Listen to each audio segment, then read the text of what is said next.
Good afternoon friends, আমরা এখন রয়েছি বৈদ্যবাটিতে, হুগলি জেলার প্রাচীন শহর বৈদ্যবাটি।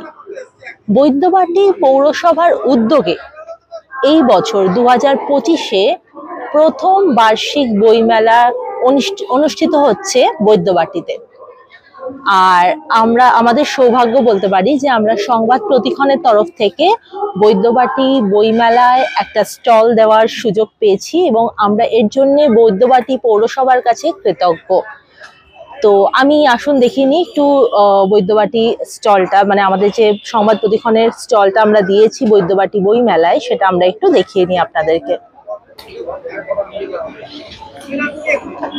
এটা আমাদের স্টল, 22 নম্বর স্টল, সংবাদ প্রতিক্ষণ 22 নম্বর স্টল। আমরা রয়েছি একদম এদিকে, একটা গেট রয়েছে, গেট দিয়ে ঢুকেই আমরা এদিকে রয়েছি 22 নম্বর স্টলে। সংবাদ প্রতিক্ষণের তরফ থেকে আমরা রয়েছি, আমাদের এডিটর স্বরূপম চক্রবর্তী, উনি ব্যস্ত আমাদের স্টলটাকে একটুখানি ডেকোরেট করতে, বুঝতেই পারছেন। আজ থেকেই মেলা শুরু হচ্ছে। এই যে আমাদের পাবলিকেশনের অধীনে যে বইগুলো রয়েছে আমরা একটু দেখিয়ে দিই আপনাদেরকে, এবং আমাদেরও রয়েছে এবং কয়েকজন আমাদের পাবলিকেশন, তাদেরও বই আমরা রেখেছি। সবাইকে নিয়ে কাজ করতে হবে। তো রয়েছে কালকে, আগামীকাল রবিবার আমাদের এখানে হতে চলেছে, দুটো আরো বই প্রকাশ হতে চলেছে আমাদের এখানে। তো এই যে আমরা এখানে রয়েছি। এবার আমি একটু ঘুরিয়ে আপনাদেরকে দেখিয়ে দিই মাঠটা। এখানে একটু স্টেজটাও দেখিয়ে দিই আপনাদেরকে, এখনো উদ্বোধন হয়নি, উদ্বোধন হবে। স্টেজটা এখানে রয়েছে, সুবিখ্যাত শিল্পীরা আসছেন এখানে,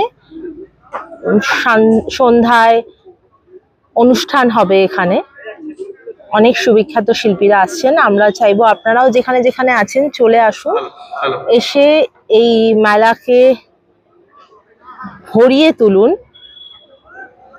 এবং বৈদ্যবাটি পৌরসভাকে সাধুবাদ জানাই এবং এত সুন্দর একটা বইমেলা আয়োজন করার জন্য। এটা তাদের প্রথম বছরের আয়োজন করা হচ্ছে তাদের তরফ থেকে এই বইমেলা।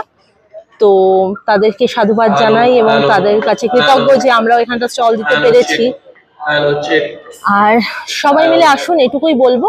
আবার ভিডিও করব, আপাতত এখনো উদ্বোধন হয়নি, তাই এখন আপাতত এখানেই শেষ করব ভিডিওটা। সবাই আসুন বৈদ্যবাটিতে, বিএস পার্ক ময়দানে এটা হচ্ছে। শাওড়াফুলি থেকে যদি আসতে চান, আপনারা শাওড়াফুলি স্টেশনে নেমে, যারা বাইরে থেকে আসবেন, হাওড়া থেকে আসলে হাওড়া থেকে শাওড়াফুলি অব্দি